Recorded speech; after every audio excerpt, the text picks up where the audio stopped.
from Nick. Would you say the Labs project is something you see as a big profit-making investment, or are you more doing it because you don't like the direction of the industry and you're using your position to change it? Little from column A, little from column B. I think that as a business owner, it would be extremely irresponsible of me to just do stuff that is going to put the financial security of myself, my family, and my team in jeopardy. If I didn't believe that we can make money on labs, it's not something that I would be able to justify the multi-million-dollar investment that we're going to be making into it before we can have any hope of turning a profit. But with that said, there are absolutely things that we could pursue in the short, mid, and long term that would be more profitable than labs. So on the one hand, yes, my intention is to make money. I have never claimed to be anything other than running a business. And honestly, I think that's the reason you guys should trust me. Because if I was doing something other than running a business, I might try to get away with stuff. Like way back in the day, we'd have people who are sort of questioning, are we going to be honest with you guys? And the answer was always, well, yeah, because the internet never forgets. And if we screw with you guys, you will know, you will find out, and you will know forever. So transparency has always been the best way for us to retain that trust. And that trust is the most valuable thing to us. So because this is a business that we're running and our main value as an organization is viewer trust, then the relationship is very clear. I never like to enter an arrangement or a business agreement where I don't understand the value to both sides. The value to my side is making money. The value to your side is getting entertainment and information. So if I can't keep doing those things, I'm not going to make money. So that would be bad for my business. With that said, there are other businesses that I absolutely could have gotten into. I do this one because I love it, because since I was a teenager, what I would do in my spare time is sit and answer people's tech questions and help them make the best purchase that they can. So yeah, it's a business, but it's also something that I do because I just like to do it. I think that probably answers it pretty clearly. It's not the most eloquent way of putting it, but I honestly, I still have a little bit of COVID brain. I'm not. No, last one show in particular, I kind of felt like I'm all over the place. This is not a very good show, but it was also the first time we had done a remote show in a long time, and it felt so bad. It was laggy. It was laggy. If you guys want to get some idea of how I intend to make money on the labs, there's a post on the forum where, again, back to transparency, I lay out the plan. Okay, one of the ideas, wellspring of content for LTT. That also includes Short Circuit, includes any future channels. I think that as we start testing products by the dozens or the hundreds, interesting patterns and stories will emerge. Hey, maybe someone is seeding golden laptop samples with liquid metal instead of standard thermal paste, or maybe a power supply from a brand no one heard of is the Undisputed King under $70. Video is still immensely profitable, so we have the funding to go and create this testing apparatus to make our videos better. Why don't we just do it? 2 is affiliate revenue.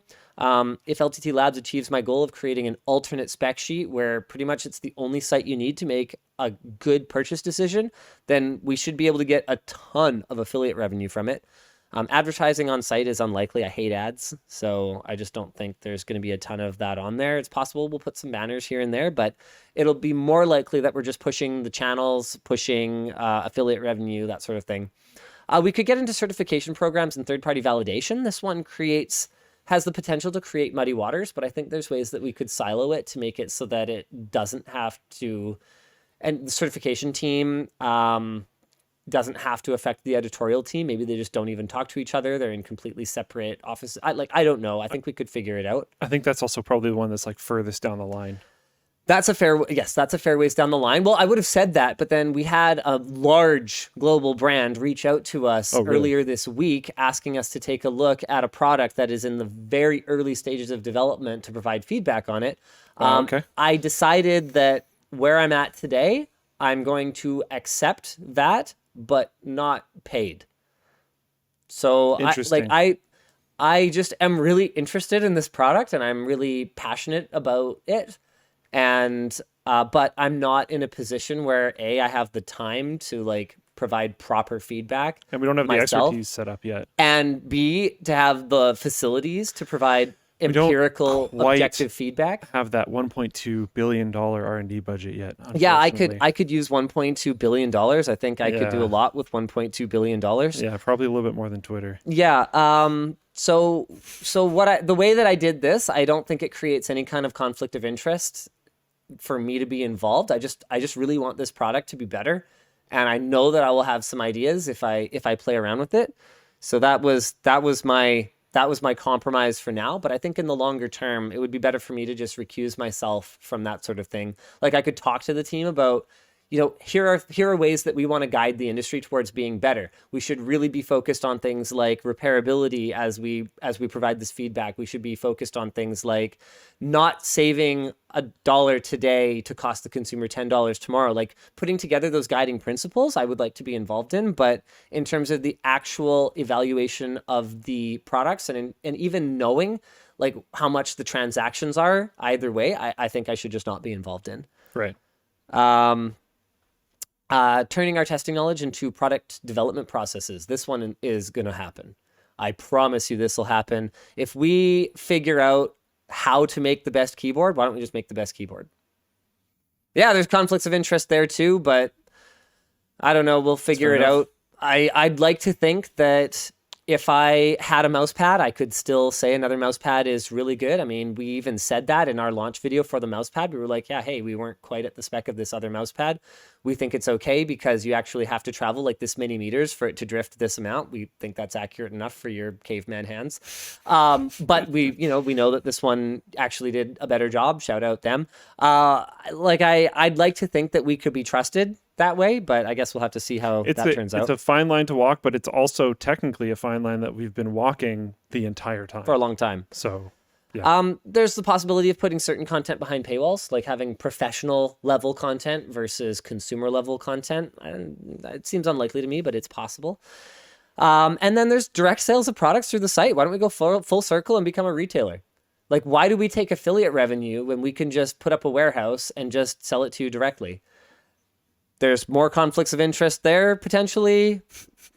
I don't know. We're just going to have to navigate this the best way we can. And you guys will tell us if you think we've done it wrong. And we'll tell you guys if, sorry, that's the way it's going to be because we actually can't sustain the labs without it or whatever that ends up looking like. Yeah. We're just going to do our best to keep the guiding principles of why are you doing this? Well, one, to make money. But two, as we are making money, we absolutely are setting out to create better information for consumers, to stop the bleeding of all the knowledgeable people going to the manufacturing side where they literally have no choice but to shill for the brand that pays their paycheck. I'm tired of it. Anyway, if you guys want to check out that post on the forum, it's on the thread called LTT is about to change, and it's on page 6. And I laid the whole thing out. I'm like, yep, here's the plan. Because why bother? Oh, look at this. I've got a mission statement that I wrote.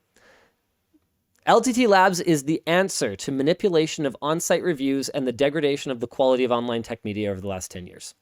There. That's our goal. Cool. Thanks for watching, and thanks to mechanicalkeyboards.com for sponsoring this week's clips. Mechanicalkeyboards.com has a ton of keyboards, switches, keycaps, and more, all from brands you know and love. Check them out and use code LTT using the link in the video description.